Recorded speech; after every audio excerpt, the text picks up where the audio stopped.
Pourquoi? Pourquoi tant de tristesse, tant de souffrance dans ce monde?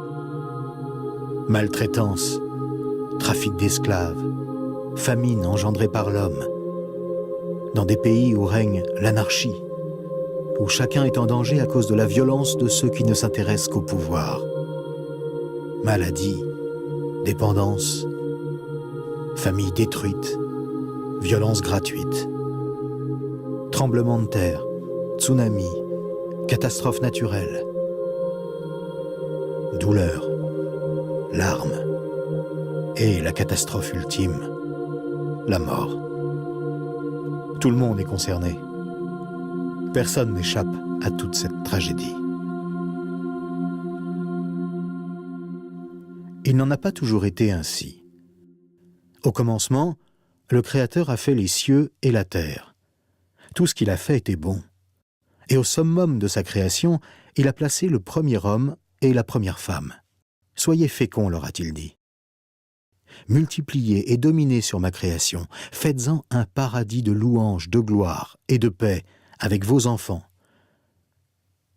Et je demeurerai au milieu de vous et je vous bénirai. » Tout se passait au mieux dans le merveilleux jardin de Dieu, jusqu'au jour où la catastrophe se produisit.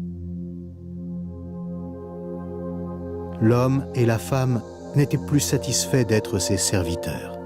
Cela ne leur plaisait plus de laisser Dieu être Dieu, de l'adorer et de le servir. Ils voulaient tout le pouvoir pour eux, ils voulaient gouverner le monde sans lui. Dans un acte de rébellion inconcevable, ils ont déclaré qu'ils ne voulaient plus dépendre du Créateur du monde. Alors, les ténèbres sont venues sur la planète. Les ténèbres se sont élevées.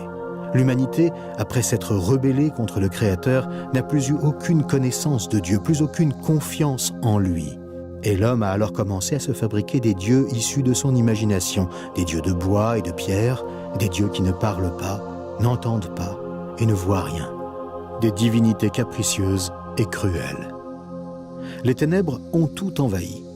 Les hommes ont commencé à se maltraiter, se rejeter, s'asservir, s'entretuer.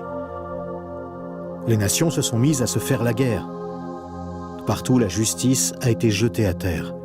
Les hommes ont pleuré devant cette tristesse qui avait envahi le monde, et en se demandant, y a-t-il encore un espoir? Les ténèbres ont touché la terre. Ce n'était plus un jardin de délices. Le sol sous leurs pieds était maudit, les ronces et les mauvaises herbes ont poussé. La terre était déséquilibrée. Sécheresse, famine, peste, inondations, tremblements de terre.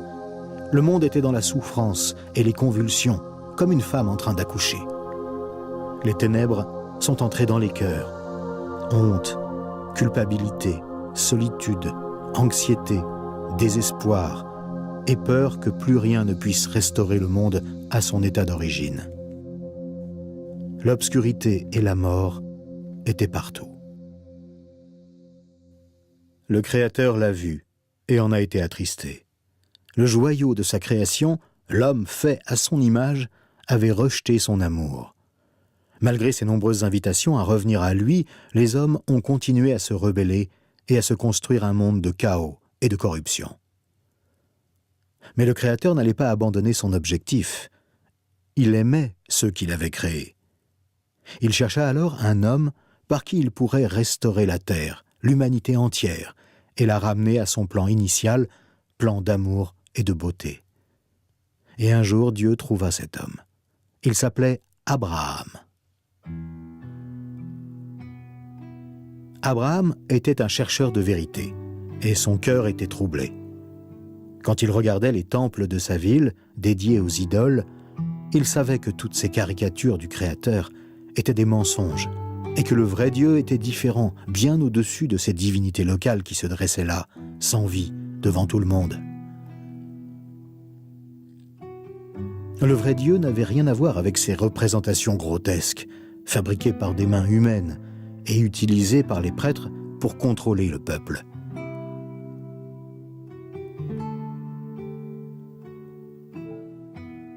Qui es-tu, ô Dieu? Où es-tu? Révèle-toi à moi, demanda Abraham. Et une nuit, le Créateur lui répondit. Abraham, Abraham, j'ai vu que tu me cherchais, j'ai vu ton cœur.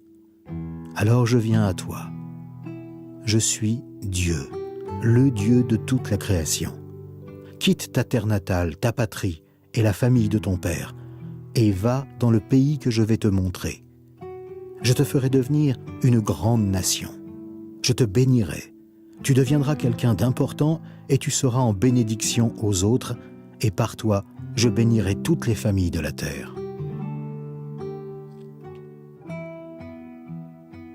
Ces paroles se sont mises à brûler dans le cœur d'Abraham et ne l'ont plus quitté. Il est parti, loin de sa famille, séjourner en Canaan, la terre promise, que beaucoup appelleraient plus tard la terre sainte, parce que c'est dans ce pays que Dieu allait agir pour tout restaurer. Mais de toutes les paroles que le Dieu véritable avait adressées à Abraham, la plus importante était « Abraham, toutes les familles de la terre seront bénies à travers toi ». Dieu allait utiliser Abraham et ses descendants pour restaurer le monde. Quelque chose se passait, quelque chose de révolutionnaire, de différent. Jamais auparavant une telle parole n'avait été adressée au monde. Au cours des siècles, la famille d'Abraham s'est accrue jusqu'à devenir une grande nation. Un jour, le vrai Dieu parla aux chefs de cette nation et leur dit « Je me souviens de mes promesses à Abraham, et maintenant je vais passer une alliance avec vous. Je vais vous bénir, et vous serez une bénédiction pour toutes les nations de la terre, pour qu'elles reviennent à moi et que le monde redevienne ce qu'il devrait être. » Des centaines d'années s'écoulèrent, et Dieu continua à agir à travers son peuple et dans le monde pour accomplir son grand projet de salut. Par la bouche des prophètes d'Israël, il annonça comment ce plan de salut allait se produire. Il s'accomplirait au travers d'un enfant très spécial. Car un enfant nous est né, un fils nous est donné. Et la domination reposera sur ses épaules. Et on l'appellera admirable, conseiller, Dieu puissant, Père éternel, Prince de paix. Son gouvernement et sa paix seront sans fin. Son règne de justice et d'équité s'étendra jusqu'aux extrémités de la terre, et cela pour l'éternité. Et le Seigneur s'engage avec passion pour que cela arrive effectivement. Et un jour, cet enfant est né. Sa naissance fut quelque chose d'unique. C'était un bébé miracle. Il est né d'une vierge, signe qu'il était un enfant spécial, donné par Dieu. C'est cet enfant qui allait délivrer le monde de ses douleurs, de ses souffrances, et apporter le salut à tous ceux qui l'écouteraient et se détourneraient de leurs péchés. Des anges sont apparus à sa naissance. Des hommes sont venus de loin pour l'adorer. Des sages ont prophétisé sur cet enfant, annonçant les merveilles qu'il allait faire. C'était lui, le sauveur du monde, et on l'a appelé Jésus. Quand Jésus eut 30 ans, il sut que c'était le moment de commencer sa mission, la restauration du monde. Il se mit à annoncer partout parmi son peuple que le temps était accompli, que le royaume de Dieu était proche. Le monde avait vu les ténèbres et la souffrance apportées par les royaumes de ce monde. C'était maintenant l'heure de voir le royaume de Dieu revenir sur terre et apporter le salut à l'humanité. Il parla avec puissance. Il parla avec autorité. Il parla avec compassion. Il guérit les malades. Il rendit la vue aux aveugles. Il fit marcher les estropiés. Des enfants morts revinrent à la vie et furent rendus à leurs parents. Des gens tourmentés par des démons furent libérés. Et par-dessus tout, il pardonna à tous ceux qui vinrent à lui, affligés par leurs propres péchés. Il leur donna de l'espoir et un nouveau départ. La joie se répandit dans le pays parce que la lumière de Dieu dispersait les ténèbres. Dieu était en train d'accomplir sa promesse faite à Abraham. Mais tous n'étaient pas contents. Le pouvoir était encore dans des mains corrompues, comme cela avait souvent été le cas depuis la grande catastrophe. Et ceux qui avaient le pouvoir n'aimaient pas ce que Jésus faisait. C'était une menace contre leur pouvoir. Alors ils l'ont traqué, arrêté, jugé et faussement condamné pour crime avant de le crucifier sur une croix romaine. Les ténèbres semblaient avoir finalement eu le dessus. Elles semblaient avoir vaincu cette lumière venue dans le monde. Jusqu'à ce que quelque chose se passe 3 jours plus tard. Quelques femmes étaient allées au tombeau embaumer le corps sans vie de Jésus. Mais à leur arrivée, le tombeau était vide. Des anges sont apparus et leur ont annoncé la grande nouvelle. Jésus était ressuscité des morts. Jésus était vivant. Il avait un nouveau corps. Un corps qui ne mourrait plus jamais. Jésus n'avait pas été vaincu par les ténèbres. Au contraire, Jésus avait triomphé des ténèbres. Sa mort sur la croix n'était pas une défaite. C'était sa victoire par laquelle il avait payé le prix pour les péchés du monde. Par sa résurrection, il a inauguré la nouvelle création de Dieu, pour tout restaurer exactement comme il l'avait promis à Abraham. Jésus rassembla ses disciples et leur montra les marques des clous dans ses mains et dans ses pieds. Il leur expliqua que toute l'injustice qu'il avait subie avait été le moyen utilisé par Dieu pour apporter le salut à l'humanité. Parce qu'en mourant sur la croix, il a payé le prix des péchés du monde. L'humanité s'est rendue coupable et s'est condamnée elle-même à cause de sa rébellion. Elle s'est mise sous le jugement de Dieu, mais Jésus a pris sur lui toute la condamnation.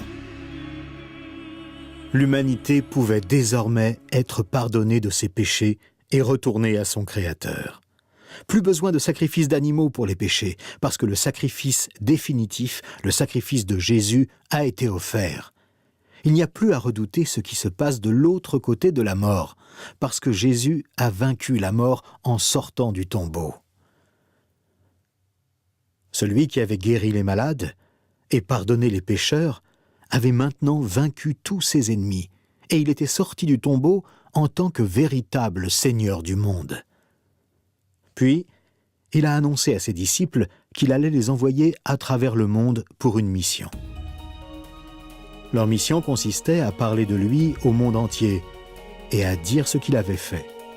Leur mission était de dire au monde que ses péchés pouvaient être pardonnés à travers lui, que la vie se trouvait en lui et que tout ce qui avait été perdu depuis la grande catastrophe pouvait maintenant être restauré. Les ténèbres entre Dieu et les hommes pouvaient être enlevées en venant au vrai Dieu par Jésus-Christ. Les ténèbres entre les hommes pouvaient également disparaître en apprenant à se servir les uns des autres comme Jésus l'avait enseigné à ses disciples. Les ténèbres intérieures pouvaient désormais disparaître en laissant l'Esprit de Jésus nettoyer, guérir et tout renouveler. Et la malédiction sur la création va un jour être enlevée lorsque Jésus va revenir pour créer un monde nouveau de beauté, de paix et de joie. Après que Jésus leur ait confié cette mission, il est retourné au ciel et s'est assis sur le trône comme Seigneur du ciel et de la terre. Maintenant, en tant que vrai Seigneur du monde, il fortifie et conduit ses disciples à partager cette joyeuse nouvelle. Lui, le Sauveur de l'humanité, va restaurer tout ce qui a été perdu lors de la grande catastrophe. La vérité, c'est que Dieu a été fidèle à sa promesse envers Abraham et qu'à travers son descendant, Jésus de Nazareth, il bénit le monde entier comme il l'avait dit. Des foules innombrables ont déjà accepté ce message d'espoir, de joie et de vie et l'ont fait découvrir à d'autres. Plus de 2000 ans ont passé et le message du salut continue de résonner à travers le monde jusqu'à parvenir à vous en cet instant. Vous pouvez être libérés de vos peurs. Votre honte peut être effacée. Vos péchés peuvent être pardonnés. votre désespoir peut disparaître. Vos conflits peuvent être résolus par le nom du Sauveur et Seigneur des cieux et de la terre, Jésus de Nazareth. C'est lui, le sacrifice parfait, offert pour nos péchés, le vainqueur de la mort et le Seigneur de tous. Voulez-vous le recevoir comme votre Seigneur aujourd'hui? Alors il suffit de vous adresser à lui dès maintenant.